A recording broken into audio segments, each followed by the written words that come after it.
В Крыму вооруженные люди в масках ворвались в здание крымско-татарского телеканала АТР. Как заявили представители телеканала, Российский следственный комитет и сотрудники Федеральной службы безопасности в ходе обыска ищут материалы, имеющие отношение к протестным выступлениям татар в минувшем году.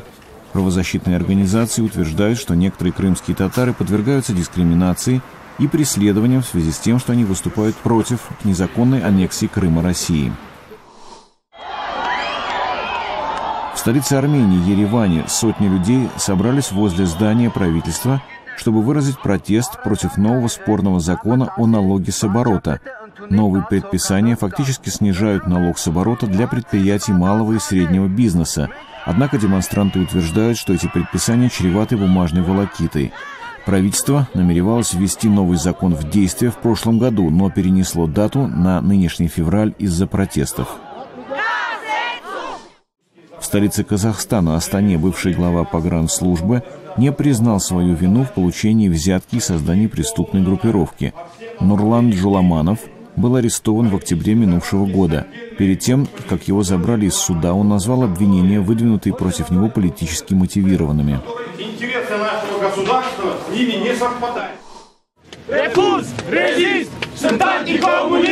В столице Молдавии Кишиневе прошла немногочисленная демонстрация, протестовавшая против роли коммунистической партии в поддержке нового коалиционного правительства.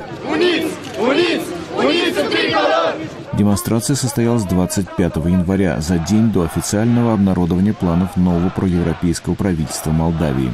Новая коалиция не располагает большинством в парламенте и потому согласилась на участие коммунистической партии в вынесении правительству вотума доверия. В Кабуле министр иностранных дел Австралии Джули Бишоп пообещала выделить Афганистану $300 миллионов помощи в ближайшие 3 года. Бишоп вела переговоры в Кабуле с главой правительства Афганистана Абдуллой Абдуллой. По ее словам, Австралия уже выделила Афганистану $1 миллиард. Киргизские врачи борются со вспышкой кори. Вирус поразил около 1200 человек. Медики утверждают, что вирус кори завезен в Киргизию мигрантами из Казахстана и России.